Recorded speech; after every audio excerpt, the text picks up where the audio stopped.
Election tribunals की तश्कील, supreme court ने Lahore high court का फैसला और इलेक्शन कमीशन के नोटिफिकेशन मुअत्तल कर दिए। अदालत ने मामला chief justice Lahore high court election commission की मुशावरत पर छोड़ दिया। चीफ जस्टिस काजी फाइज ईसा ने आज की समाअत का हुक्मनामा लिखवा दिया। हुक्मनामे में कहा गया है कि आइंदा समाअत तक लाहौर हाई कोर्ट का फैसला और जारी करदा नोटिफिकेशन मुअत्तल रहेगा।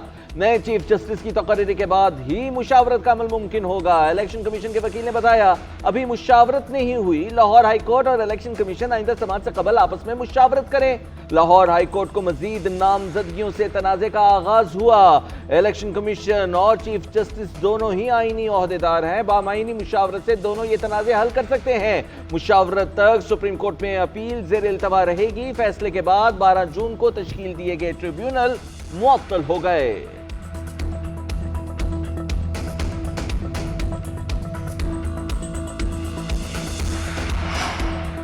अदलिया की तस्लील का सिलसिला खत्म होना चाहिए। अदालत को स्कैंडलाइज करने वाले वकील का लाइसेंस मुअत्तल करेंगे। ऐसा नहीं हो सकता जो मुंह में आए कह दे। चीफ जस्टिस काजी फाइज ईसा के इलेक्शन ट्रिब्यूनल केस की समाअत के दौरान रिमार्क्स, कहा कि अदालती स्कैंडलाइजेशन बहुत हो गई। हम ऐसे रवैये पर कार्रवाई का कहेंगे। क्या हम अपनी बेइज्जती के लिए यहाँ बैठे हैं? चीफ जस्टिस ने सलमान अकरम राजा से मुकालमा करते हुए कहा कि हमने आपसे पहली समाअत पर पूछ लिया था, कोई एतराज़ है? आज आकर ज़बानी बेंच पर एतराज़ कर दिया। बेंच पर एतराज़ उठाकर हेडलाइंस बनवाना चाहते हैं। बहुत हो गया, मामला पाकिस्तान बार काउंसिल को भेजेंगे। जस्टिस जमाल मंदुखेल ने रिमार्क्स दिए कि पता नहीं क्यों अना का मसला बना दिया जाता है। अगर मैं चीफ जस्टिस हाई कोर्ट होता तो वही करता जो लाहौर हाई कोर्ट ने किया। जस्टिस नईम अफगान ने रिमार्क्स दिए कि बलूचिस्तान में ट्रिब्यूनल का दायरा कार इलेक्शन कमीशन ने मुतय्यन किया था।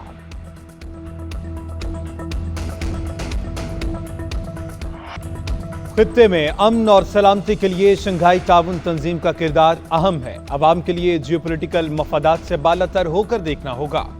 वज़ीर-ए-आज़म शहबाज शरीफ का शंघाई ताउन तंजीम के सरबराही इजलास से खिताब, बोले एससीओ खित्ते के अवाम की तरक्की के लिए अहम किरदार अदा कर रही है। हमारे चैलेंजेस मुश्तरका हैं, हमें मिलकर तरक्की और खुशहाली के लिए काम करना होगा। पाकिस्तान अपने तजारती मोहल्ले वकूक के एतबार से तजारत की अहम गुजरगाह है।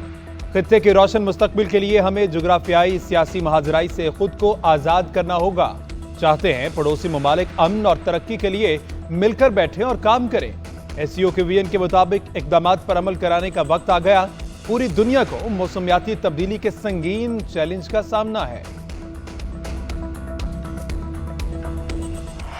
कि इज़्ज़त का कानून की जितनी पाकिस्तान में इस वक्त ज़रूरत है शायद कभी नहीं थी, क्योंकि सोशल मीडिया का भी गलत इस्तेमाल जारी है, इलेक्ट्रॉनिक मीडिया का भी गलत इस्तेमाल जारी है। जिसके पास माइक है मीडिया के ऊपर, वो समझता है कि मुझे पूरी आज़ादी है कि मैं किसी की इज्जत उछाल दूँ, मैं किसी की पगड़ी उछाल दूँ, किसी पे तोहमत लगा दूँ। हत्ते के इज्जत को जो कानून है, जब उस पर लोग एतराज़ करते हैं तो मुझे समझ नहीं आती कि वो क्या कह रहे हैं। वो ये कह रहे हैं कि हम हद तक करेंगे लेकिन हमें सजा ना दी जाए, हमें पूछा ना जाए। हत्ते के इज्जत के कानून की जितनी आज ज़रूरत है पहले कभी ना थी। जिसके पास माइक है वो समझता है कि इज्जत उछालने की आज़ादी है। वज़ीर आला पंजाब मरीम नवाज का सूबाई इत्तेहाद बैनुल मुस्लिमीन कॉन्फ्रेंस से खिताब, कहा हत्ते के इज्जत करने वाले कह रहे हैं कि हमें ना पूछा जाए। इल्ज़ाम लगाने का मकसद किसी की इज्जत उछालना है तो ये नहीं होना चाहिए। अगर बदनीयती से इल्ज़ाम लगाया, झूठ बोला तो उसकी सज़ा मिलेगी। इल्ज़ाम का सबूत दिए दें तो बात खत्म हो जाएगी। हर मुहज़्ज़म माशरे में ये कानून है। हमारे माशरे में ये बीमारी फैली ही इसीलिए है कि इसकी कोई जवाबदेही नहीं थी। किसी को पगड़ी उछालने की इजाज़त नहीं दी जाएगी।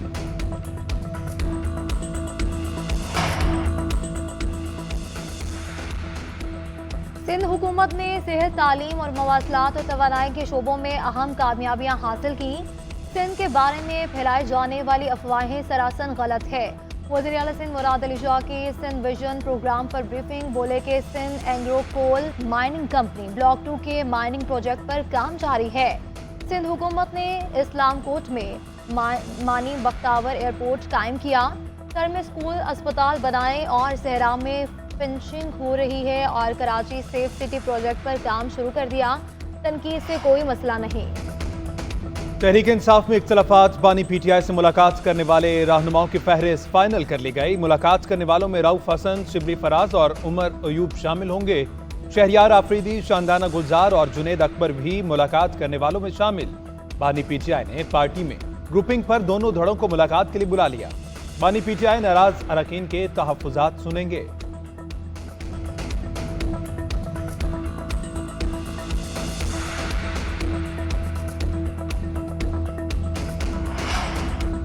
जिला इंतजामिया ने पीटीआई को इस्लामाबाद में जलसे की इजाजत दे दी। स्टेट काउंसिल के बयान पर इस्लामाबाद हाई कोर्ट ने दरखास्त निपटा दी। स्टेट काउंसिल ने बयान दिया कि पीटीआई को तरनौल चौक के पास 6 जुलाई को जलसे की इजाजत दी है। डेप्यूटी कमिश्नर की तरफ से एनओसी जारी करने से मुतालिक आगाह कर दिया गया।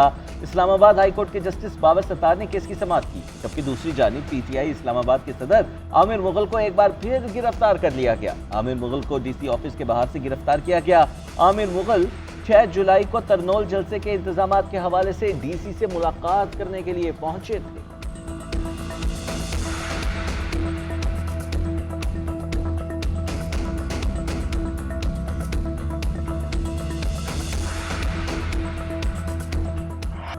विफाकी काबीना ने बिजली की बुनियादी टैरिफ में ₹5.72 इजाफे की मंजूरी दे दी। बिजली टैरिफ में इजाफे का इतलाक 1 जुलाई से होगा। बिजली के सार्फिन पर फिक्स चार्जेस भी लागू होंगे। 100 यूनिट वाले सार्फिन के लिए कम अज कम निर्ख ₹23.73 मुकर्रर। 200 यूनिट तक नॉन प्रोटेक्टेड सार्फिन के लिए बिजली के निर्ख ₹25.53 फी यूनिट मुकर्रर किए गए। 201 से 300 यूनिट वाले सार्फिन के लिए बिजली के निर्ख ₹29.74 फी यूनिट मुकर्रर कर दिए गए। बिजली के नए निर्खों से मुतालिक पावर डिवीजन का एलामिया जारी है। एलामिया के मुताबिक बिजली के नए टैरिफ से ज्यादातर लोगों के माहाना बिल पर थोड़ा सा असर डालेंगे। बिजली के बिल्स में कम से कम इजाफे के लिए हुकूमत 440 अरब की सब्सिडी देगी। 1 करोड़ 68 लाख या 58% करीब घरेलू सार्फिन के लिए इजाफा 2% से कम। कौमी टीम की सिलेक्शन में गलत फैसले करने वालों का एहतसाब होगा। बाबर आजम और शान मसूद को हटाने का कोई फैसला नहीं हुआ। चेयरमैन पीसीबी मोहसिन नकवी के गैर रस्मी गुफ्तगू बोले, कप्तान की तब्दीली का साबिक क्रिकेटर्स फैसला करेंगे। कभी कोई फैसला गुस्से में नहीं करते, जल्दबाजी के फैसले अक्सर नुकसान देते हैं। हेड कोच गैरी क्रिस्टन ने रिपोर्ट जमा करवा दी। उन्होंने वर्ल्ड कप में कारकर्दगी से मुतालिक तफसीली बताया। वो साबिक क्रिकेटर्स अब निजाम संभालेंगे जिनकी रोजी रोटी मुख्तलिफ टीवी चैनल्स पर बोलना नहीं, उनको लाया जाएगा जो सिर्फ कमेंट्री करते हैं, तज्जिया नहीं पेश करते। मुझे 4 महीने हुए हैं, यहाँ आवे का आवा बिगड़ा हुआ है। न कभी ट्वीट्स देकर फैसले करता हूँ, न करूंगा। मुझे चैलेंजेस देने का शौक है और आइंदा काम बेहतरीन होंगे। जिस दिन मैं प्रेशर में आया, बेहतर समझूंगा घर चला जाऊं।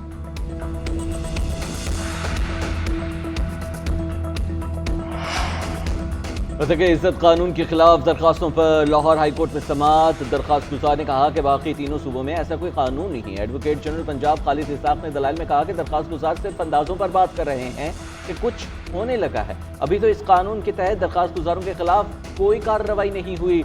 अदालत ने रिमार्क्स दिए कि अगर कोई शख्स सिंध या दूसरे सूबों में बैठ कर बात करे तो क्या होगा।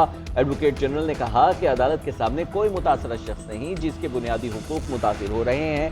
अभी इस कानून पर अमल दरामद में वक्त लगना है। अदालत ने रिमार्क्स दिए, बहरहाल कानून तो बन चुका है। केस की समाअत 29 जुलाई तक मुलतवी।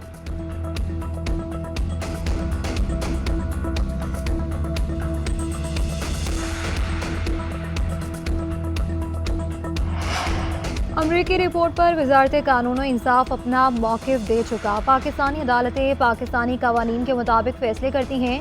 तर्जुमान दफ्तर खारजा मुमताज़ ज़हरा बलोच ने कहा कि करारदादों के हवाले से भी पाकिस्तान और अमरीका राब्ते में है।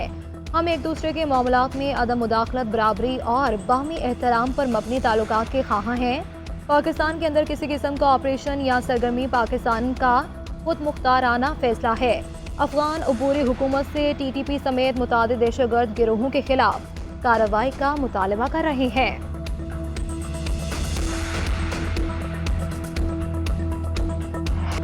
मुल्क भर में मानसून बारिशों की एंट्री। लाहौर, गुजरांवाला, जेहलम, गुजरात और सियालकोट में जलथल 1 डस्का। वजीराबाद, मसरूर समेत दीगर इलाकों में तेज बारिश से मौसम खुशगवार। इस्लामाबाद और रावलपिंडी के गिरदो नवा में बादल जमकर बरसे। जड़वा शहरों में बरसाती नालों में तूफ़ानी। मुजफ्फराबाद में भी मूसलाधार बारिश से गर्मी का जोर टूट गया। महकमा मौसमियात की आइंदा 24 घंटों में मजीद बारिश की पेशगोई। इस्लामाबाद, पंजाब, KP, कश्मीर, बलोचिस्तान और सिंध में बारिश मुतवक्के। कराची में मुतलक जुज़वी तौर पर आबालूद रहने का इम्कान। महकमा मौसमियात का कहना है कि मानसून बारिशों का सिलसिला वक्फे वक्फे से जारी रहेगा।